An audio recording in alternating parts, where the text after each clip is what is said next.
আলহামদুলিল্লাহি রাব্বিল আলামিন ওয়াসসালাতু ওয়াসসালামু আলা নবিয়িনা মুহাম্মদ ওয়া আলা আলিহি ওয়া সাহবিহি আজমাইন সুম্মা আম্মা বাদ আল্লাহুম্মা আল্লিমনা মা ইয়ানফাউনা ওয়ানফা'না ওয়ারফা'না বিমা 'আল্লামতানা ওয়া জিদনা ইলমা ইয়া রাব্বাল আলামিন। ইতিহাসের দিকে যদি আমরা তাকাই, আমরা দেখতে পারবো যে অসংখ্য স্কলার্স ইতিহাস জুড়ে অসংখ্য 40 হাদিসের বই কম্পাইল করেছেন।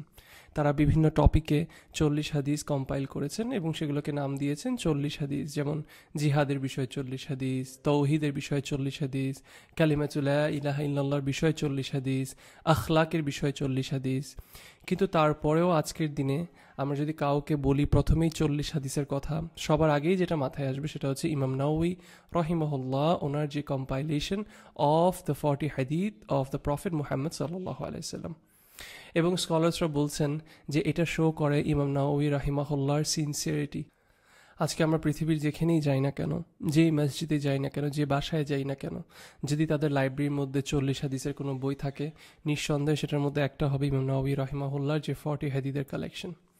আল্লাহ সুবহান তাআলার কাছে আমরা দোয়া করছি যেন আল্লাহ সুবহান তাআলা এই কাজটি ওনার থেকে কবুল করেন এবং আল্লাহ সুবহান তাআলা যাতে আমাদেরকে তৌফিক দান করেন এই হাদিসের কম্পাইলেশন থেকে বেনিফিটেড হওয়ার। ইমাম নাওয়ী রাহিমাহুল্লাহ ওনার এই 40 হাদিসের কম্পাইলেশনের ইন্ট্রোডাকশনে তিনি বলছেন যে উনি এখানে মেইনলি টার্গেট করেছেন সেই হাদিসগুলোকে কম্পাইল করা যে হাদিসগুলোর মধ্যে দুইটা জিনিস মেইনলি পাওয়া যায়। প্রথমত সেই হাদিসগুলো যেই হাদিসগুলোর ব্যাপারে স্কলার্সরা ইতিহাসে বলে এসেছেন যে এই হাদিসটা হচ্ছে এমন একটি হাদিস যেটা চারিদিকে ইসলাম রিভলভ করে, ইয়ানি এই হাদিসের মিনিংটা ইসলামের যে ফান্ডামেন্টাল প্রিন্সিপালস আছে সেগুলোকে কভার করে। এই ধরনের যতগুলো হাদিস আছে তিনি সেগুলোকে কম্পাইল করার চেষ্টা করেছেন। এবং সেকেন্ডলি উনি এই 40 হাদিসের কালেকশনের মধ্যে উনি সেই হাদিসগুলোকে আনার চেষ্টা করেছেন যে হাদিসগুলোকে বলা হয় যে অল্প কথার মধ্যে ভাস্ট মিনিং কভার করে। রাসূলুল্লাহ সাল্লাল্লাহু আলাইহি সাল্লামকে এই স্পেশাল কোয়ালিটিটা দেওয়া হয়েছিল, আল্লাহ সুবহানাহু ওয়া তাআলা ওনাকে স্পেশাল কোয়ালিটিটা গিফট করেছিলেন যে তিনি অল্প কথার মধ্যে অনেক বেশি মিনিংস ক্যারি করবেন। ওনার কথা জাস্ট একটা দুইটা শব্দ হতে পারে, কিন্তু সেই একটা দুইটা শব্দর ব্যাখ্যা হতে পারে pages and pages, volumes and volumes. সুবহানাল্লাহ। এবং আমরা যদি এই হাদিসগুলোর দিকে তাকাই, আমরা নিঃসন্দেহে বুঝবো যে হাদিসগুলো এত ছোট হওয়া সত্ত্বেও এগুলোর মিনিং এত বেশি ইম্পর্ট্যান্ট এবং এগুলোর মিনিং এত ভ্যাস্ট। আমি এই সিরিজটি শুরু করার আগে শেখ আব্দুর রাজ্জাক আল বাদার হাফিজাহুল্লাহ ওনার একটি কমেন্ট আমি এখানে মেনশন করব। যখন তিনি এই 40 হাদিসের এক্সপ্লেনেশন করছিলেন, তিনি বলছিলেন যে তিনি একসময় একটি মসজিদে এই বইটি পড়াচ্ছিলেন, এই 40 হাদিসগুলো তিনি পড়াচ্ছিলেন এবং একটা মানুষ ছিল যিনি ওইখান থেকে এই হাদিসগুলো শিখে যাওয়ার পরে তার জীবনে তিনি যেখানেই কোনো কিছু ফেস করে, যখনই কোনো প্রবলেম ফেস করে, যখনই কোনো ইস্যু আসে, তিনি কোনো না কোনো হাদিস পেয়ে যান এই 40 হাদিস থেকে, যেটা ওই মুহূর্তে তাকে হেল্প করে ওই সিচুয়েশনটা ট্যাকেল করার জন্য। দিস শোজ যে এই 40 হাদিসগুলো কত ভাস্ট মিনিং কভার করে এবং ইসলামের কত মেইন প্রিন্সিপালস কভার করে। এবং শেখ আব্দুর রাজ্জাক আল বাদার হাফিজাহুল্লাহ তিনি বলছিলেন যে সেই মানুষটা একদিন ওনার কাছে ফিরে এসে বলছে যে ইয়া শেখ, আমি তো একজন আলেম হয়ে গিয়েছি, যখনই কোনো সিচুয়েশন আমার সামনে আসে আমি কোনো না কোনো একটা হাদিসকে কোট করতে পারি অ্যান্ড মানুষ মনে করে যে আমি তো একজন আলেম। সুবহানাল্লাহ। আল্লাহ সুবহানাহু ওয়া তাআলা যেন আমাদেরকে তৌফিক দান করেন এই প্রত্যেকটা হাদিসের অর্থকে ভালোভাবে বোঝা এবং সেটার উপর আমল করার। ইনশাআল্লাহ বিইذনিল্লাহ আমরা প্রথম হাদিস দিয়ে শুরু করছি। ইমাম নাওয়ী রাহিমাহুল্লাহ তার এই কম্পাইলেশনের মধ্যে, এবং যদিও এটার নাম 40 হাদিস, বাট এখানে তিনি মেইনলি 42টা হাদিস কভার করেছেন। তিনি 42টা হাদিস এখানে কম্পাইল করেছেন। সেখানের মধ্যে যে ফার্স্ট হাদিসটা তিনি এনেছেন সেটা হচ্ছে আন আমিরুল মুমিনিন আবি হাফসিন ওমর ইবনে আল খাত্তাবি রাদিয়াল্লাহু আনহু قال سمعت رسول الله صلى الله عليه وسلم يقول إنما الأعمال بالنيات وإنما لكل امرئ ما نوى فمن كانت هجرته إلى الله ورسوله فهجرته إلى الله ورسوله ومن كانت هجرته لدنيا يصيبها أو امرأة ينكحها فهجرته إلى ما هاجر إليه رواه إمام المحدثين أبو عبد الله محمد بن إسماعيل بن إبراهيم بن المغيرة بن بردزبة البخاري وأبو الحسين مسلم بن الحجاج بن مسلم القشيري النيسابوري رضي الله عنهما في صحيحيهما আল্লাযাইনি হুমা আসাহহুল কুতুবিল মুসান্নাফা। তিনি এখানে যে প্রথম হাদিসটি ন্যারেট করছেন সেটা ওমর বিন খাত্তাব রাদিয়াল্লাহু আনহু ন্যারেট করেছেন, যে তিনি বলছেন এখানে তিনি রাসূলুল্লাহ সাল্লাল্লাহু আলাইহি সাল্লামকে বলতে শুনেছেন যে সমস্ত কাজের ফলাফল নির্ভর করে নিয়তের উপর, আর প্রত্যেক ব্যক্তি যা নিয়ত করেছে তাই পাবে। সুতরাং যে ব্যক্তি আল্লাহ ও তার রসুলের জন্য হিজরত করেছে, মানে মাইগ্রেট করেছে, তার হিজরত আল্লাহ ও তার রসুলের দিকেই হয়েছে। আর যার হিজরত দুনিয়া আহরণ করার জন্য অথবা মহিলাকে বিয়ে করার জন্য, তার হিজরত সেই জন্যই বিবেচিত হবে যেই জন্য সে হিজরত করেছে। এবং এই হাদিসটি ন্যারেট হয়েছে, যেটা ইমাম নাওয়ী বলছেন রাওয়াহুল বুখারী ওয়া মুসলিম। এটা ইমাম বুখারী তার গ্রন্থের মধ্যে ন্যারেট করেছেন, সাহিহ আল বুখারী, এবং ইমাম মুসলিম তার গ্রন্থের মধ্যেও এই হাদিসটি ন্যারেট করেছেন। স্কলার্সরা বলছেন যে অসংখ্য স্কলার্স, সালাফদের মধ্যে অসংখ্য স্কলার্স তাদের কোনো গ্রন্থের শুরুতে এই হাদিসটা দিয়েই শুরু করেন, অ্যাজ ইফ তারা মনে করাতে চান নিয়তের গুরুত্ব কত বেশি। আমাদের জীবনের প্রত্যেকটা কাজ, যেটা রাসূলুল্লাহ সাল্লাল্লাহু আলাইহি ওয়াসাল্লাম হাদিসে বলছে যে প্রত্যেকটি কাজ নির্ভর করে তার নিয়তের উপর, সেটা কার জন্য করছে, সে কি আল্লাহর সন্তুষ্টি লাভ করার জন্য করছে নাকি অন্য কোনো কিছুর জন্য করছে। অতএব স্কলার্সরা যখন তাদের কোনো গ্রন্থ লিখতেন, তারা আগে এই হাদিসটা দিয়েই শুরু করতেন, অ্যাজ ইফ নিজেকে এবং যারা পড়ছে এবং যারা এই গ্রন্থটা পড়াবে সবাইকে এটা রিমাইন্ড করানোর জন্য যে আমাদের ইন্টেনশন কত বেশি ইম্পর্ট্যান্ট।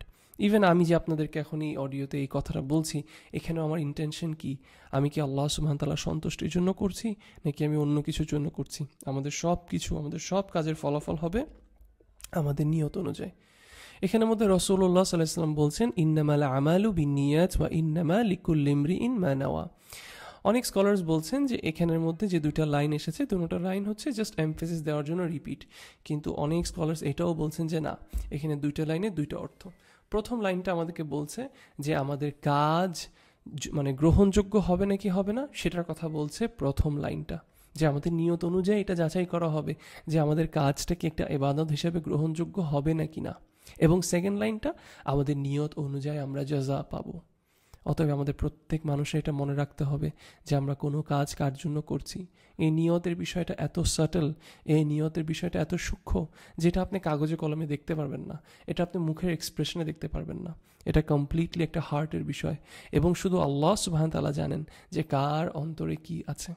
অতএব হতে পারে আমরা একটা মানুষকে দেখছি, সে অনেক সলা পড়ছে, সে অনেক জাকাত দিচ্ছে, সে অনেক দান খয়রাত করছে, সে প্রচুর তাহাজ্জুদ পড়ছে, সে প্রচুর কোরআন তেলাওয়াত করে, কিন্তু আমরা জানি না যে তার অন্তরে আসলে কি আছে। এই জন্য আমাদের সবার আগে চিন্তা করতে হবে যে আমি কাজটা কার জন্য করছি। এবং আমরা যখন এটা চিন্তা করব তখন আমাদের সব কিছু পার্সপেক্টিভ চেঞ্জ হয়ে যাবে, আমাদের জীবনের প্রত্যেকটা কাজের পার্সপেক্টিভ চেঞ্জ হয়ে যাবে। যখন আমরা এটা আল্লাহর জন্য করছি তখন আমাদের সেই কাজটার কোয়ালিটি চেঞ্জ হবে, আমাদের সেটার উপর আমরা কতটুকু এফোর্ট দিচ্ছি, সেটাকে সুন্দর করার জন্য কতটুকু চেষ্টা করছি, এই সবগুলো বিষয় চেঞ্জ হয়ে যাবে।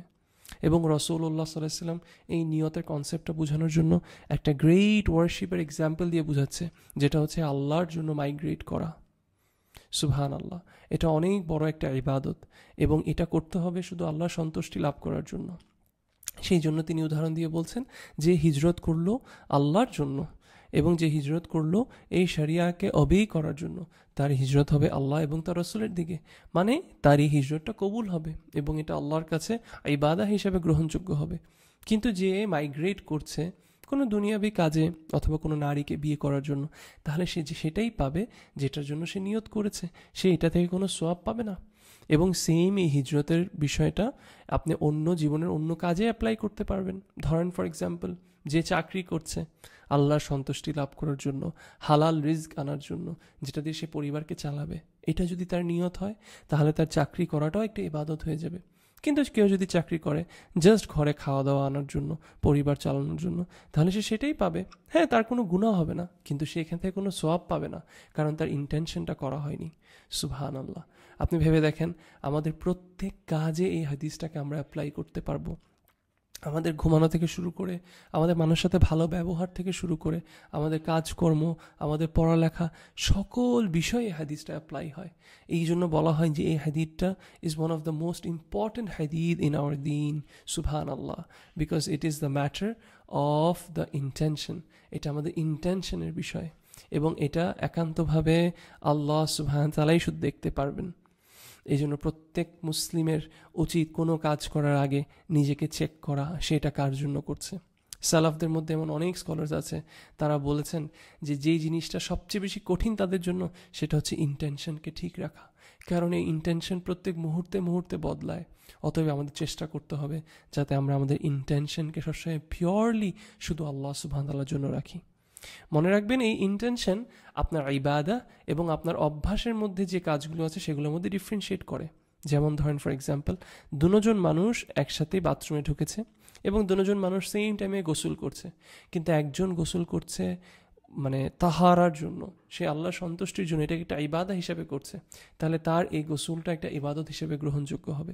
কিন্তু আরেকজন গোসল করছে জাস্ট শরীরকে ঠান্ডা করার জন্য, তাহলে তার এটা কিন্তু ইবাদা হবে না। ধরেন সেমভাবে একজন সাদাকা করলো, সে সাদাকা করছে জাস্ট ভিক্ষুক এসে তার কাছে চেয়েছে, সে এমনি দিয়ে দিল। আর আরেকজন সাদাকা করছে শুধু ভিক্ষুক এসে চেয়েছে সেই জন্য না, বাট আল্লাহ সুবহানাহু ওয়া তাআলা সন্তুষ্টি লাভ করার জন্য, তাহলে তার এই সাদাকাটা আল্লাহর কাছে কবুল হবে এবং আরেকজনের সাদাকাটা কবুল হবে না। সেমভাবে জীবনের সব কিছুতে। এবং আমাদের এই ইন্টেনশন আমাদের ইবাদার মধ্যে অনেক সময় ডিফারেন্সিয়েট করে। ধরেন দুজন মানুষ পাশাপাশি দাঁড়ালো, দুজনই 2 রাকাত সালাহ পড়ছে, কিন্তু একজন পড়ছে ফজরের 2 রাকাত ফরজ সালাহ আর একজন পড়ছে ফজরের 2 রাকাত সুন্নত সালাহ। এদের দুজনের ইবাদার মধ্যে পার্থক্যটা কি? পার্থক্য হচ্ছে শুধু ইন্টেনশন। অতএব this is very important in our life. প্রত্যেকটা কাজে, প্রত্যেকটা ইবাদতে আমাদের ইন্টেনশনটা সবার আগে আসে। এবং মনে রাখতে হবে আমাদের এই ইন্টেনশনের জায়গা আমাদের হার্টে। এই ইন্টেনশনটা মুখে আমাদের কি করতে হবে না, আটার করতে হবে না, যেটা অনেক সময় আমাদের সমাজে শেখানো হয়। কিন্তু স্কলার্সরা বলেন that the right opinion and the most correct opinion is যে ইন্টেনশনের জায়গা হার্টে, এটা আপনার মুখে আলাদা করে উচ্চারণ করতে হবে না। অতএব আসুন আমরা সবাই যাতে আমাদের ইন্টেনশনকে পিউরিফাই করার চেষ্টা করি। আমরা যেন আমাদের প্রত্যেকটা কাজে আমাদের ইন্টেনশন করি শুধুমাত্র আল্লাহর সন্তুষ্টি লাভ করার জন্য। সালাফদের মধ্যে স্কলার্সরা বলছেন যে ইন্টেনশন, যে এই ইন্টেনশনের বিষয়টাকে পারফেক্টলি বুঝলো সেই প্রকৃত লাভবান।